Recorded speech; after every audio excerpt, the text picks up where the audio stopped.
we've got another exciting edition for you today with Coach2Coach with Laura Vann-LaRusso and Dr. Keith McNally. And believe me, I do take this time seriously, but you have to understand, if you ever worked with live stream technology, there's a couple of dots that need to be connected in order for this to even work and work well. And so with that, we're going to go forward. And of course, today we're going to talk about clarity and transformation, but we want to start from the book. So Walking the Path, A Leader's Journey.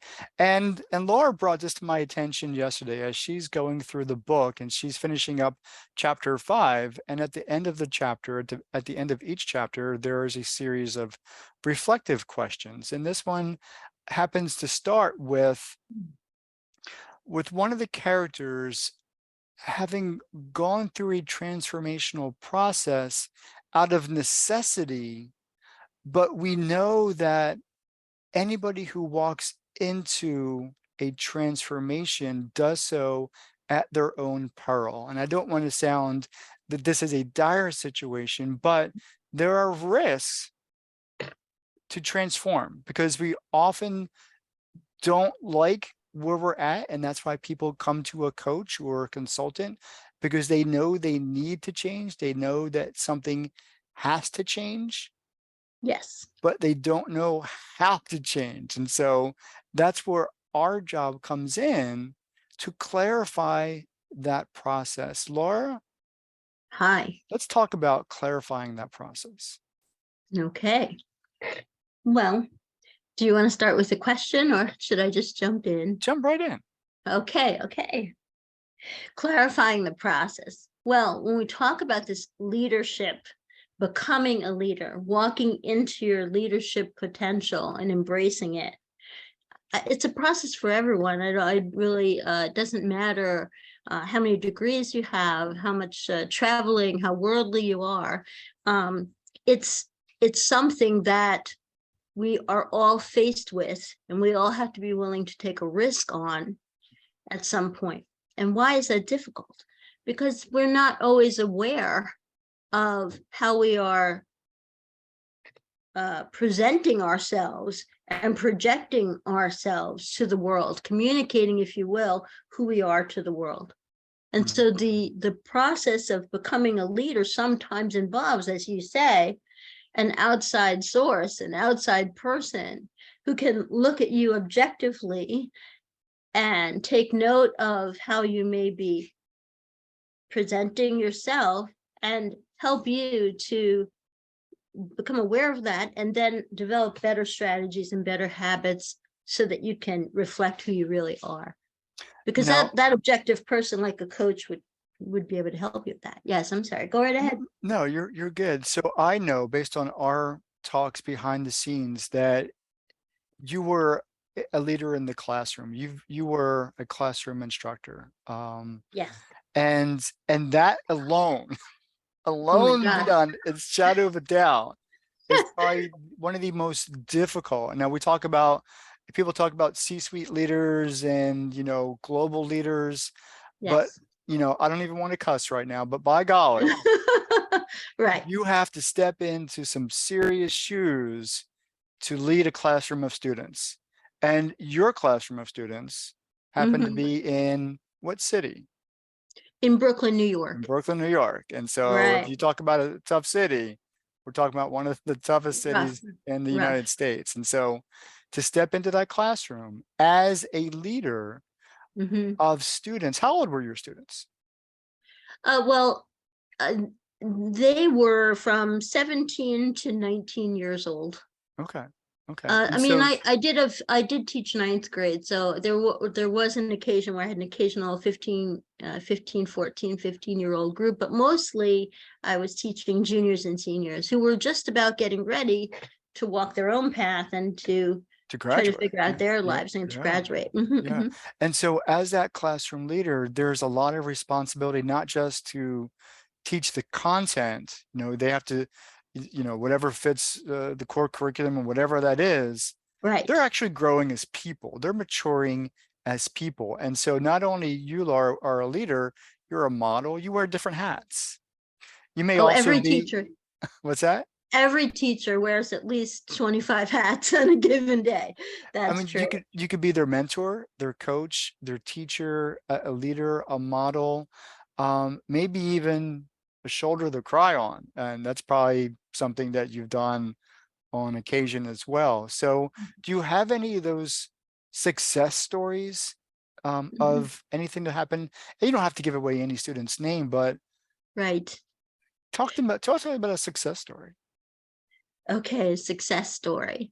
Well, I will definitely share this story with you. I was a new teacher, semi-new teacher, and I had a student who had come to me and did not speak any English at all. And he was I knew him from, let's say, 10th grade until he graduated 12th grade. Mhm.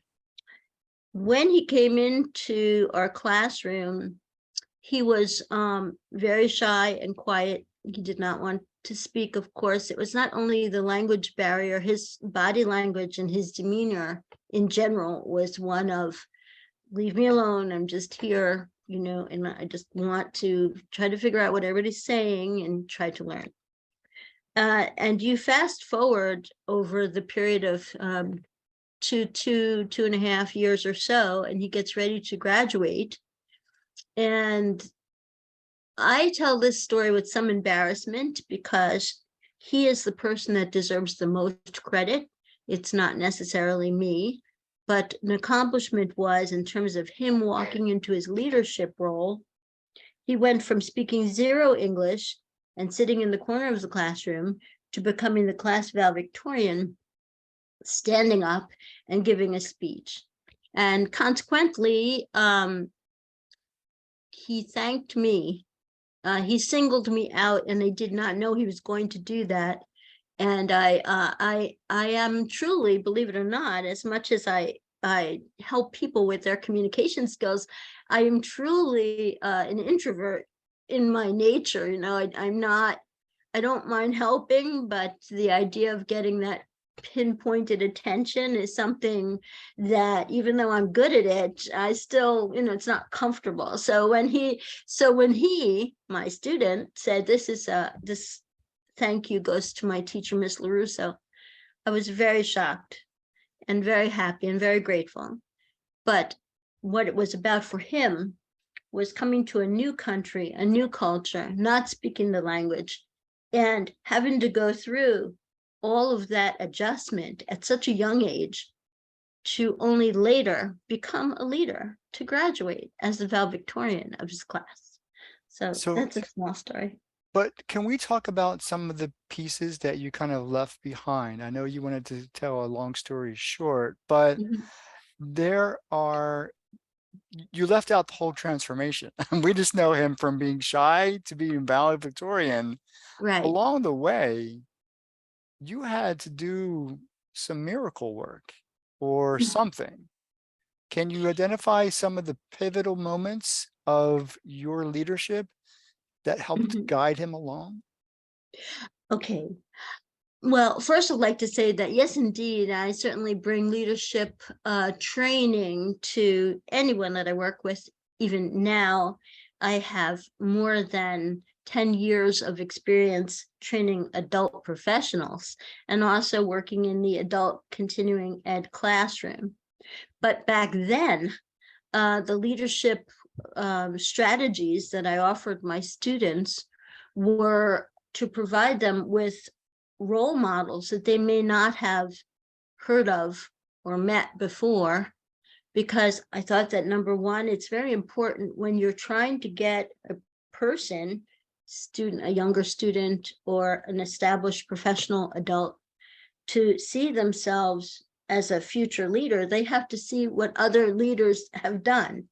And so I had arranged for them to visit, you'll like this story.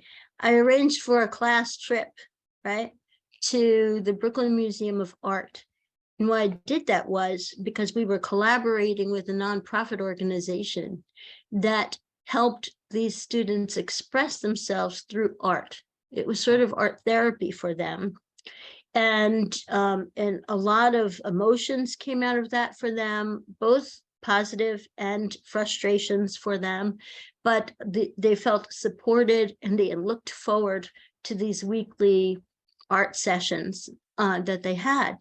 So I thought it might be also a very good idea to take them to the Brooklyn Museum of Art. And it's interesting when you talk about mindset, because I have been going to museums since I was a little kid.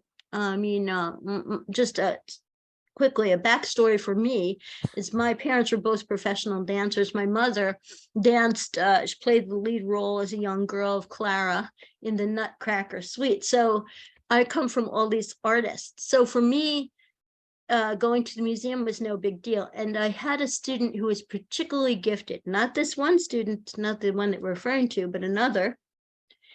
And he had another leadership journey. He could draw anything. He had tremendous artistic talent. And we're standing there observing these paintings. And he says to me, "Oh, teacher, I have a secret to tell you." And I said, "What's that?" And he said, "This is the first time I've ever been to a museum." And he was 17 years old. And I don't know if I'm too mushy or emotional, Keith, I don't know, but it really got me. And I had to like literally physically turn around because, you can't have your teacher crying, crying all over you. So I turned around, I got a hold of myself and I turned back and I said, "How far do you live from this museum?" And he said, "Oh, I live like 4 blocks away from here." Oh, And I said, "You've never been here?" And he said, "No, I never considered it." wow. So back to the theme of clarity and transformation, this experience provided clarity for him, for example, Mhm. because I was able to introduce that as part of his leadership journey. Well, I like that. And so earlier you mentioned the need for role models, also to help clarify, to give a picture of Mhm. what somebody in a leadership role would be or would not be, to kind of emulate the things that liked about them, and maybe not emulate. So it's a good way to approach the good and the bad of Yes. leadership, to kind of get a big, more holistic picture of it. And so that is really, really important. Mhm. As a teacher though, and Mhm. I'm always going to go back to, because you have to admire teachers, and I have to admire teachers. Now, I've been a teacher, but I've been a teacher at the college level, and so I'm not going to be dealing with a whole lot of behavioral issues. Right. Um, but a teacher in the public school system deals with the academia component, plus Mhm. behaviors, plus the maturation of your students. So that's why I Yes. said they have to wear a bunch of different hats. And you threw out 25. I don't know if it's 25 or 2,500, but you have to be able to adopt and adapt to your situation. And Mhm. every person that you make contact with is a different situation. Their needs are different, their aptitude is different, their personality is different. Mhm. So as a last point for this, this week's talk on leadership and Mhm. coaching, how important is it to really hone in to that individual that's looking for your attention right now?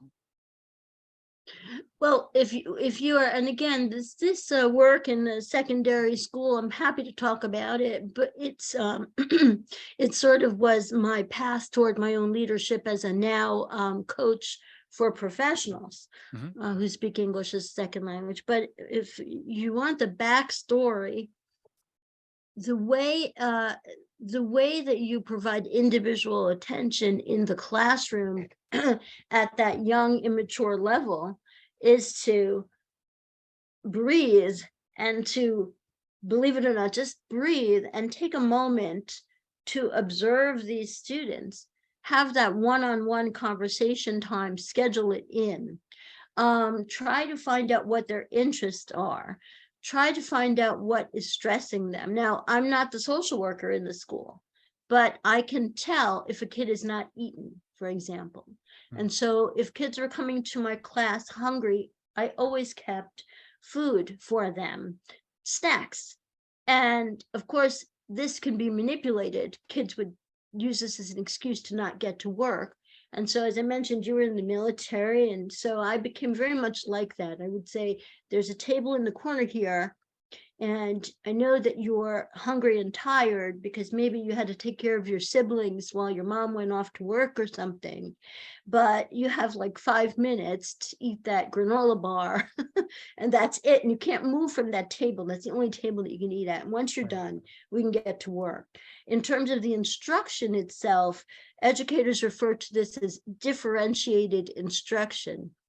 And differentiated instruction basically means that I'm getting to know what your aptitude is in English based on your ability to read, write, speak, and listen with comprehension. And if I find that there's a weakness in a given area, then I would focus on that aspect of the curriculum to help strengthen that for you.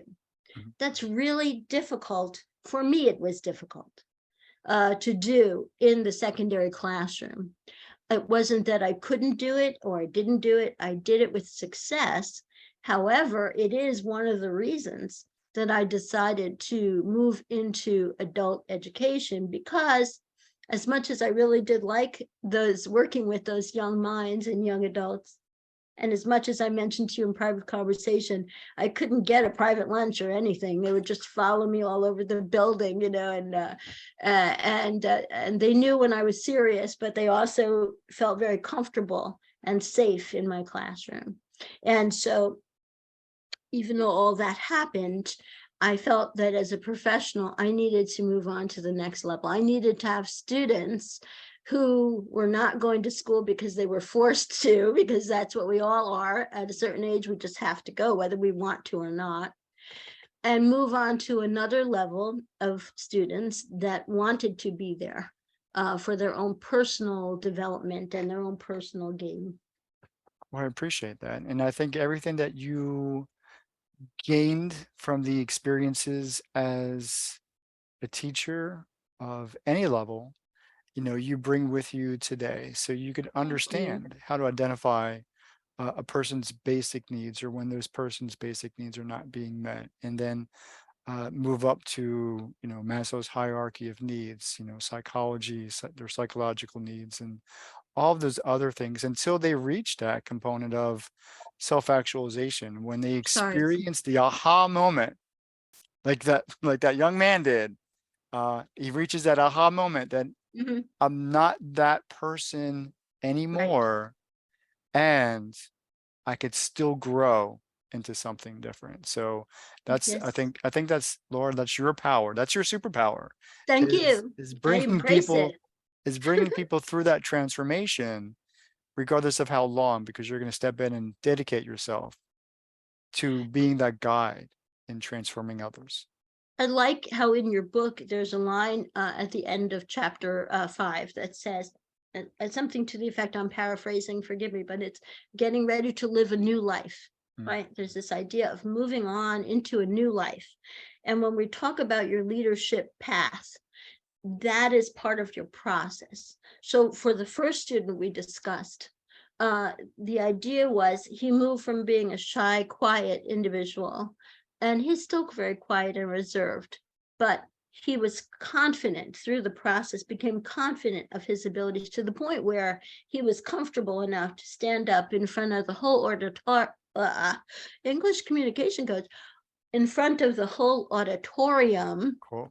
and just present himself and use his voice.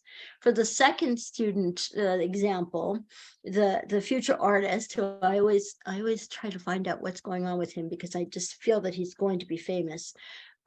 He never considered, as we mentioned before, coaches bring to your attention your personal potential. They reflect back to you what you may be capable of, and they help you transform.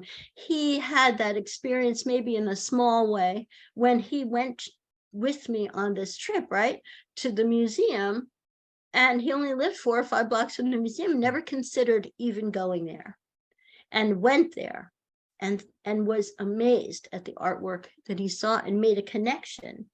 Teachers call this text to self, right? When you're looking at something and it becomes so relatable that you think of something in your own life that is related to that material that you're looking at. So. Wow, that's awesome. Mhm. Laura Vann-LaRusso, thank you so much for this conversation again. This is Coach to Coach with Laura Yeah. Vann-LaRusso and Dr. Keith McNally. I look forward to another session. Thank you so much. We'll see you next time. We'll see you next week. Take care. That's right. Bye.